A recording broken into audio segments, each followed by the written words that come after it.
Assalamualaikum warahmatullahi wabarakatuh. Kami dari kelompok 7, mata kuliah Aswaja 2, program studi pendidikan Islam anak usia dini, Universitas Nahdlatul Ulama, Sunan Giri, Bojonegoro. Di sini, kami akan mempresentasikan hasil diskusi mata kuliah Aswaja 2 yang diampu oleh Ibu dosen, Dr. Hajah Ulfa, MPDI, dengan bahasan konsep bid'ah, mencakup definisi, klasifikasi bid'ah, dan konsekuensinya. Mari kita simak videonya sampai selesai ya. Materi yang pertama akan kita bahas adalah tentang definisi bid'ah. Apa pengertian bid'ah? Bid'ah secara bahasa berasal dari kata bada'u yang artinya menciptakan atau memulai sesuatu tanpa ada contoh sebelumnya, serta kata ibtida al-soriqoh yang berarti membuat perkara baru yang tidak ada pada masa sebelumnya. Kemudian definisi bid'ah secara istilah yang akan dijelaskan bid'ah dengan makna secara luas dan makna sempit. Bid'ah dengan makna luas diartikan segala sesuatu, perbuatan, atau perkara baru yang tidak ada dalilnya, baik dalil umum, dalil khusus, ataupun dalil qiyas, baik dalam hal akidah, ibadah, muamalah, dan hal-hal duniawi. Sedangkan bid'ah dengan makna sempit diartikan segala sesuatu perkara baru yang tidak mempunyai dalil dan tidak ada di zaman Rasulullah Shallallahu Alaihi Wasallam, khususnya dalam hal akidah dan ibadah saja. Adapun ulama-ulama yang memaparkan bid'ah dalam makna luas diantaranya adalah yang pertama, Sultan Al-Ulama Izzuddin bin Abdissalam, yang kedua, Al-Imam Al-Nawawi, dan yang ketiga, Badruddin Al-Aini Al-Hanafi, yang terakhir, Ibnu Hazm Al-Zahiri. Sedangkan ulama yang mendefinisikan bid'ah dalam makna sempit yaitu Ibnu Taimiyah dan Ibrahim bin Musa Al-Syatibi. Lalu, apakah setiap hal baru disebut bid'ah? Tentu saja tidak. Karena hal baru yang berkaitan dengan dunia seperti teknologi, metode belajar, dan fasilitas masjid tidak dianggap bid'ah selama tidak mengubah ibadah pokok.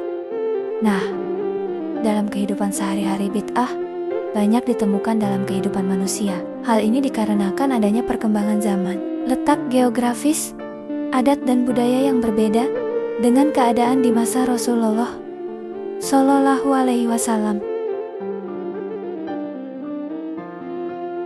Untuk memahami bid'ah, Rasulullah Shallallahu Alaihi Wasallam pernah bersabda, "Barang siapa yang membuat perkara baru yang baik dalam Islam, maka dia mendapatkan pahala perbuatan tersebut dan pahala orang-orang yang mengerjakan perkara tersebut setelahnya, tanpa mengurangi pahala mereka sedikit pun. Dan barang siapa yang membuat perkara baru yang buruk dalam Islam, maka dia mendapatkan dosa perbuatan tersebut dan dosa orang-orang yang mengerjakan perkara tersebut setelahnya, tanpa mengurangi dosa mereka sedikit pun." Hadis riwayat Muslim. Dari hadis di atas, kita umat Islam diberi ruang oleh Allah Subhanahu wa Ta'ala untuk bisa membuat gagasan, pendapat, atau suatu hal yang baru dengan syarat hal baru tersebut baik dan tidak bertentangan dengan syariat. Rasulullah Shallallahu Alaihi Wasallam memperbolehkan karena beliau tahu bahwa umatnya kelak akan berada pada zaman yang terus berkembang, sehingga pasti akan menghadapi tantangan hidup yang berbeda-beda atau berbeda dari zaman Nabi.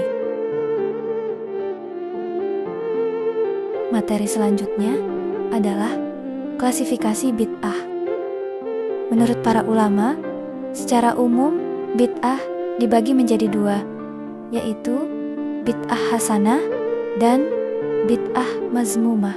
Bid'ah hasanah atau terpuji adalah setiap perbuatan yang selaras dengan as-sunnah.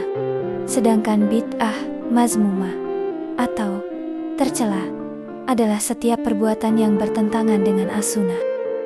Adapun penjelasan terkait bid'ah menurut ulama salaf dan ahli hadis, Al-Imam As-Syafi'i berkata, perkara-perkara baru itu terbagi menjadi dua bagian. Pertama, perkara baru yang menyalahi Al-Quran, sunnah, ijma, atau menyalahi atsar, yaitu sesuatu yang dilakukan atau dikatakan sahabat, tanpa ada di antara mereka yang mengingkari perkara baru. Semacam ini adalah bidah yang sesat. Kedua, perkara baru yang baik dan tidak menyalahi Al-Quran, sunnah, maupun ijma, maka sesuatu yang baru seperti ini tidak tercela. Menurut Izzuddin bin Abdissalam, membagi bid'ah menjadi 5, yaitu bid'ah wajib, bid'ah sunnah, bid'ah mubah, bid'ah makruh, dan bid'ah haram. Kelima pembagian bid'ah ini, menurutnya, berdasar atas dalil atau kaidah yang menjadi landasan atas perbuatan bid'ah. Adapun penjelasan dari kelima bid'ah tersebut, pertama, bid'ah wajib adalah perkara baru yang tidak ada di zaman Rasul, yang masuk dalam dalil yang mewajibkannya. Contohnya, mempelajari ilmu nahwu sebagai sarana untuk memahami firman Allah dan sabda Rasul. Kedua, bid'ah sunnah adalah perkara baru yang tidak ada di zaman Rasul yang masuk dalam dalil sunnah. Contohnya, membangun pondok, madrasah, parit. Ketiga, bid'ah mubah adalah perkara baru yang tidak ada di zaman Rasul yang masuk dalam dalil mubah. Contohnya, berjabat tangan. Keempat, bid'ah makruh adalah perkara baru yang tidak ada di zaman Rasul yang masuk dalam dalil makruh. Contohnya, menghias masjid dengan ornamen, serta merokok. Yang terakhir, bid'ah haram adalah perkara baru yang tidak ada di zaman Rasul yang masuk dalam dalil haram. Contohnya, berkeyakinan sebagaimana mazhab Qadariyah, Jabariyah, Murji'ah, Mujassimah. Materi terakhir yaitu konsekuensi bid'ah haram. Konsekuensi utama dari bid'ah haram atau bid'ah yang bertentangan dengan dalil syar'i dalam kaidah dan ibadah adalah pertama, tertolak, dan kedua, kesesatan. Tertolak di sini dimaksudkan bahwa amalan tersebut tertolak karena bertentangan dengan dalil syar'i, sebagaimana kaidah yaitu hukum asal. Sebuah ibadah adalah haram kecuali ada dalil yang bertentangan dengan dalil itu, yakni menunjukkan kewajiban atau kesunahan. Sedangkan kesesatan di sini dimaksudkan adalah para pengikutnya akan masuk ke dalam neraka karena di setiap perkara baru yang dianutnya tidak ada dalil kebolehannya sama sekali adalah bid'ah, dan setiap bid'ah adalah sesat. Dari penjelasan yang dapat kami sampaikan tentang konsep bid'ah, maka didapatkan kesimpulan bahwa bid'ah adalah perkara baru yang tidak ada di zaman Rasulullah, dan terdapat perbedaan dalam ruang lingkupnya, yaitu ada yang membatasi pada akidah dan ibadah saja, dan ada yang mencakup muamalah serta hal-hal duniawi. Sedangkan klasifikasi bid'ah dibagi menjadi dua pendekatan utama, yaitu menurut para ulama-ulama, bid'ah ada dua, bid'ah hasanah dan bid'ah mazmumah.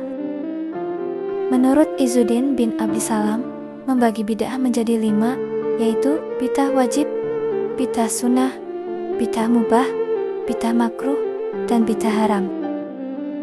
Untuk konsekuensi bid'ah yang bertentangan dengan syariat atau bid'ah haram adalah tertolak dan sesat karena tidak didasari oleh dalil syar'i.